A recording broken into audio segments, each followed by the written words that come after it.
Hello, I'm the Nostalgia Critic guy. Remember it so you don't have to. Fucking remakes. Yeah, sometimes you get a good one, but for the most part, they're entirely pointless. So what if it doesn't always follow the original subject material? When a film is good, it's friggin' good. If it's not broke, don't break it. Once in a while, you get one that sort of leaps through the cracks, but for the most part, they're entirely shit. Why am I on the subject of remakes? Because I'm here to talk about Total Recall. The original, not the crappy-ass remake that I haven't seen, but I'm sure it's crappy! Actually, the original would be the short story We Can Remember It For You Wholesale by the famed sci-fi author Philip K. Dick. In this version... Dr. Winky, what are you doing here? You're not even on my show! Sorry, Critic. Ever since he went open access, he kind of became self-aware. Hi, Sci-Fi Guy. I try to keep up with him, but, you know, internet. So, what were you doing that got his attention there? I was just doing a review of Total Recall... nothing? Really? Because, 90% of what he knows comes from sci-fi nerds. He may have detected something. Nope. Just an Arnold Schwarzenegger movie. You wouldn't be interested. You sure? Because Arnold sure was in a lot of sci-fi movies. Wait, it's not January. Dude, I stopped doing Schwarzenegger month like a few years ago. And besides, I wouldn't do Total Recall on that.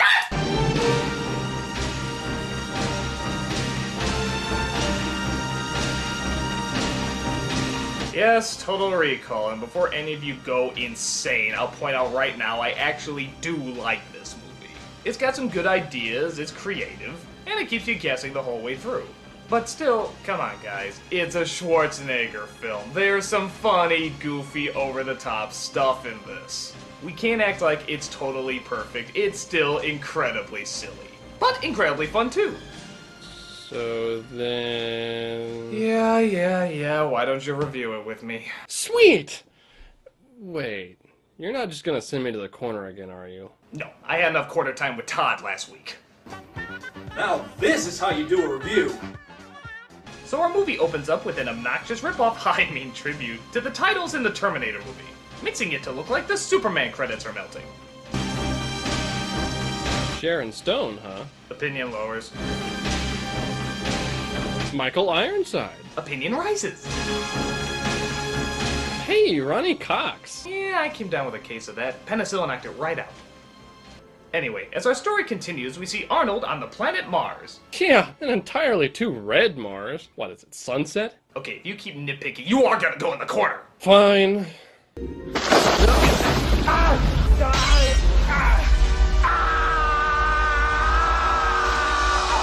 That's the look he gave after he found out one of his maids was pregnant. But we quickly learn it was just a dream, and Douglas Quaid's real life is just as boring as everybody else's. Except for the whole being married to Sharon Stone thing, I guess, and being completely ripped. And more violence last night on Mars, where terrorists demanding independence once again halted the extraction of turbinium ore.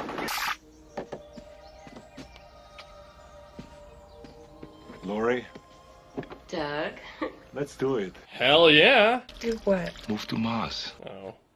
Sweetheart, we've been through this a million times. You'd hate it on Mars. Yeah, so I was watching this terrorist report, and I just thought it would be a great place to raise our children. As it turns out, not everything is hunky-dory in Casa de Arnold. Quaid yearns for more out of life. But his wife is all worried about silly things like terrorists and ridiculously difficult living conditions. After going through one of the coolest security scanners ever, Quaid sees an ad for a memory implantation service that can provide you with the experience of whatever crazy thing you want without actually doing it. So don't let life pass you by.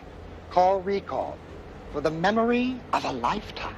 Hello, Recall? Yes, I will need 1,000 pounds of unsalted butter, and then an exquisite chinchilla. And once it's all safely introduced into the... What? Private conversation! At his shitty job, Quaid's coworker tries to warn him away from Recall, because a friend of his had a bad experience. Well, don't! Why not? A friend of mine tried one of their special offers, nearly got himself lobotomized. Or is there something more sinister afoot? But he decides everyone's full of shit and goes to check it out anyway. At Recall, he's sold an upgrade on his Mars experience and gets strapped in. First trip? Mm-hmm. Well, don't worry, things hardly ever fuck up around here. Good to know? They begin the procedure, but you know it's not going to be that simple. Cue the Arnold noises! You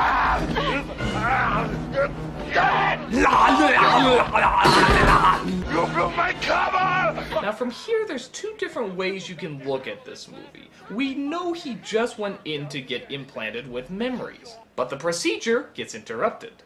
Or does it? Do we go with what the scene is telling you, or is this already part of the simulation? Are you kidding? It's totally real! They just haven't implanted the secret agent protocol yet! But this is after he laid his head back into the implant machine. Technically, everything after that point could be going on in his head. Down the corner! So they decide the best thing to do is wipe his mind and dump him in a cab. I'm sorry. Would you please rephrase the question?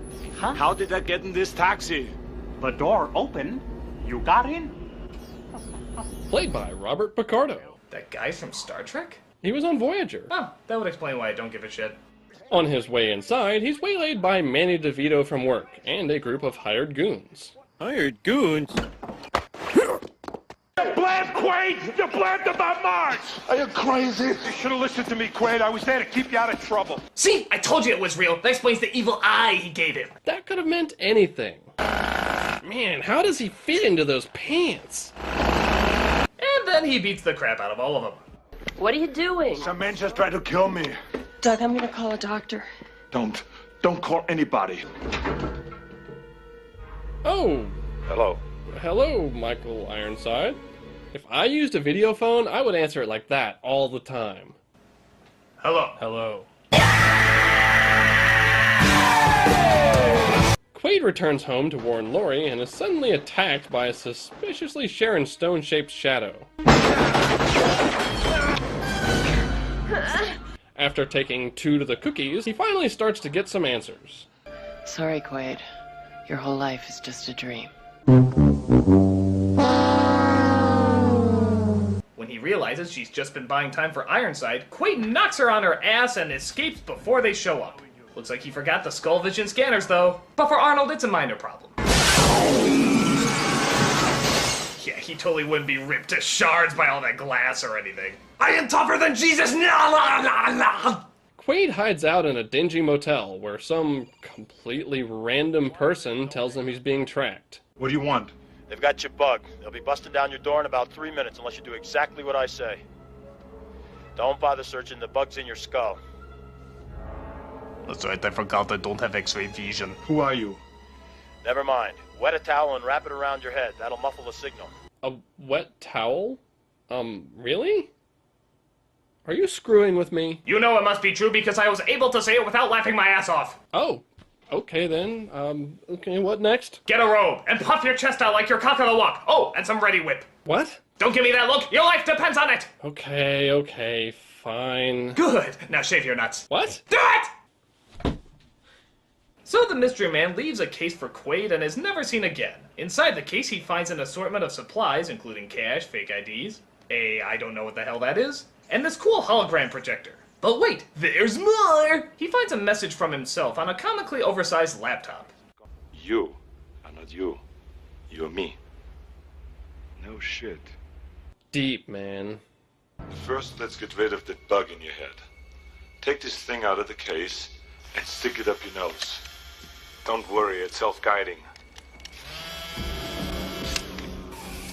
Just shove real hard. Those are words I never want to hear out of Arnold. I could possibly never get an erection again. Some lines after you hear Arnold say it, you'll just never hear the same way again. Like, put that cookie down. Oh, you haven't heard Get Your Ass to Mars? Get your ass to Mars. Get your ass to Mars. Get your ass to Mars. I hate you. Get your ass to Mars. When you hear the crunch, you're there.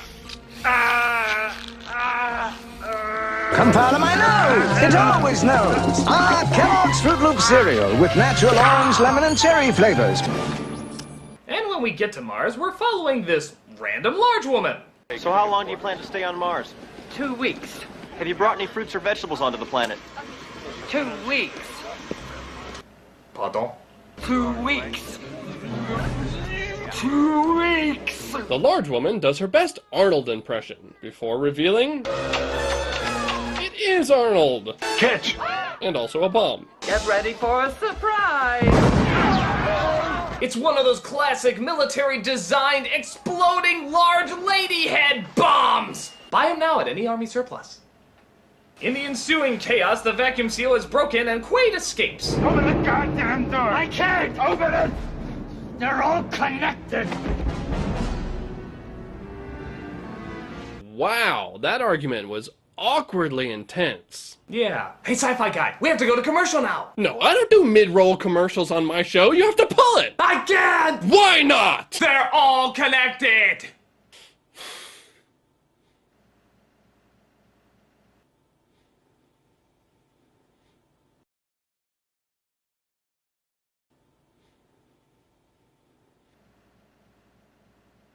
We find out that Michael Ironside is actually nothing more than a level 2 hired goon, as he gets his ass chewed by Cohagen. We also get a helpful breakdown of the villain's plans. As long as the turbinium keeps flowing, I can do anything I want. Quato wants what's in Quaid's head, and he might be able to get it, because they say he's psychic. And I have a plan to keep this from happening. Do you think you could play along? Yes, sir. Because otherwise I'll erase your ass. Wait, he'll erase his ass? Like his whole ass? Or will he erase his memory of having an ass? Maybe just the crack. Will he only have one butt cheek? How will he sit? How will he poop? Quaid is hailed by a cab, and just in the nick of time, because things get real violent real fast. Damn you, Vinny! What the hell was that? An accident? That's the rebels, man! Well, what do the rebels want? What do the rebels want? Weren't you obsessed with Mars earlier? Remember all those news reports you were watching? What, did you just tune out all the talky bits? He asks Benny to take him to Venusville. And yes, it's exactly what it sounds like. Looking for Melina. Well, she's busy. But Mary here, she's free.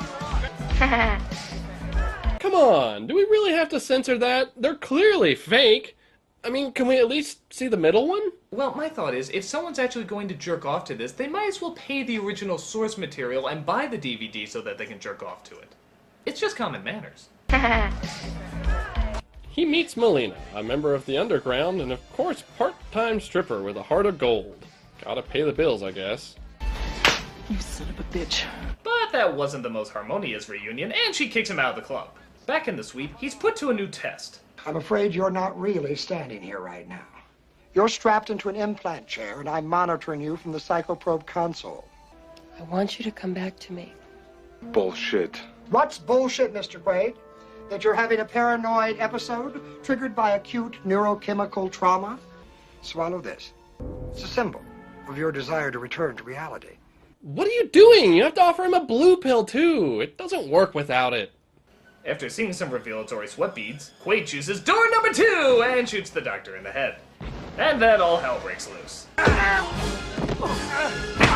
But then he gets another shot to the nuts courtesy of his lovely not wife, and it looks like Melina had a change of heart.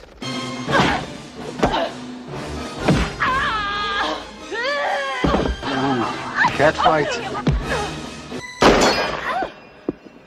Doug. I think those testicles are demanding revenge. After all, we're married. Consider that a divorce. With Ironside hot on the trail, they go to meet the leader of the rebels. I push you for no reason! Out of the way! They escape into the tunnels behind the bar, while Michael Ironside and the science police start shooting up the place. Science police? Linkara would get it. Where are they? I don't know.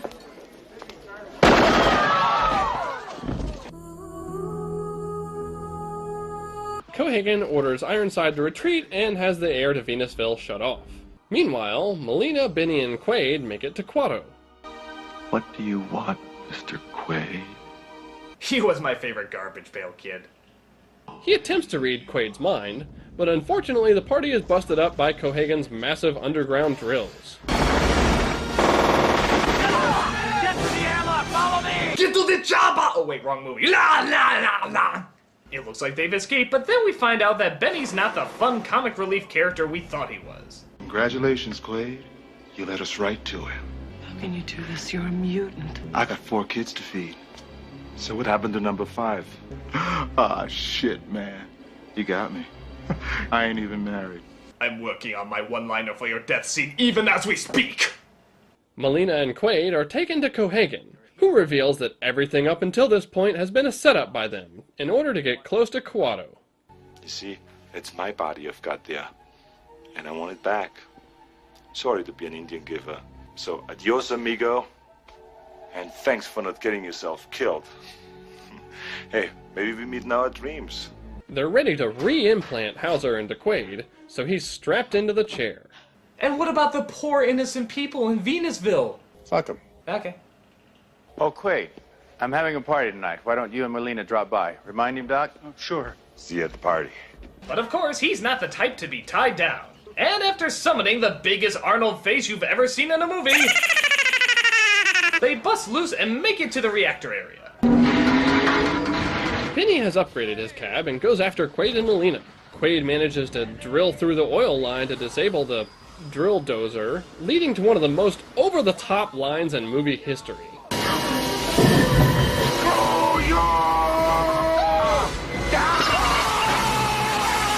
Drill Dozer is an action-adventure platformer game for the Nintendo Game Boy. Shut up! Luckily, in Benny's attempt to murder them, he has led them directly to the reactor room. There's a few more goons to fight off though, and Quaid finally gets to use that cool Hollow Watch thing from before. Next up is Ironside, aka Richter, and after a fight on the elevator, he is abruptly disarmed.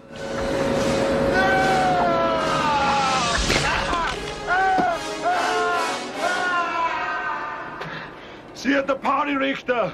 I'll lend you a hand. We'll have a farewell to arms. It won't be too limiting. Because I took your limbs, haha! But once again, the fun is spoiled, and the firefight ensues, once again disrupturing the room.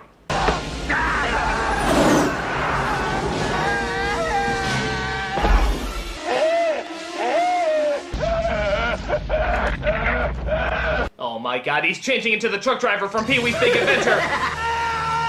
Quaid does manage to start the reactor, but shortly afterward, he and Melina are sucked out as well.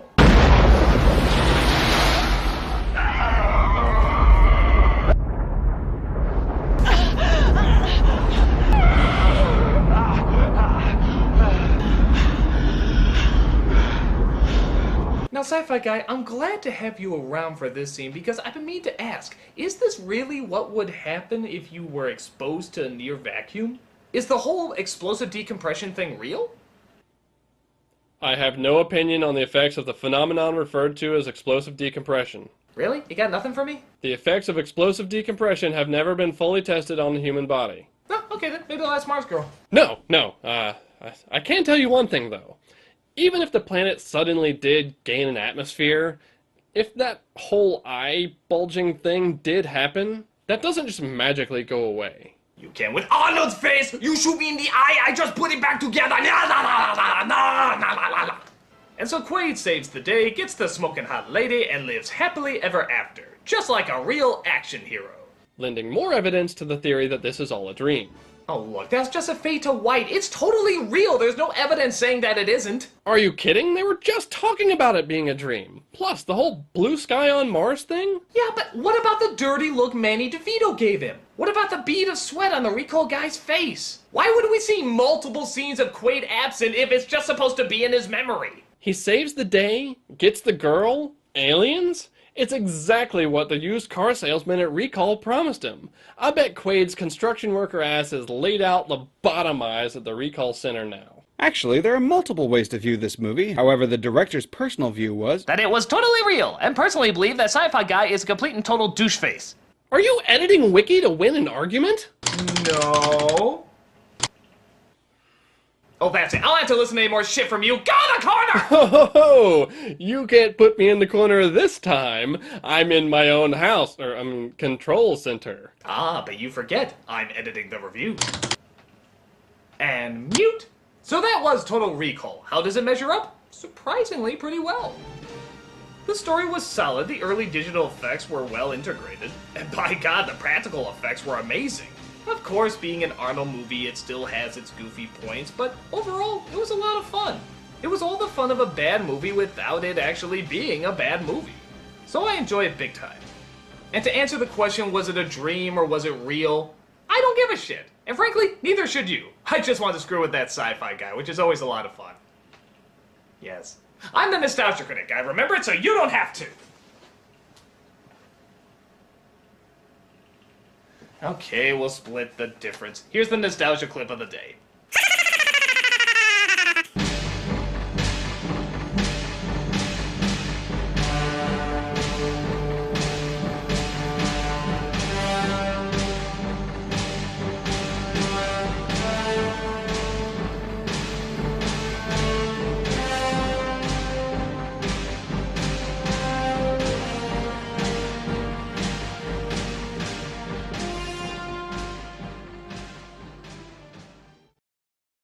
Just shoved real hard.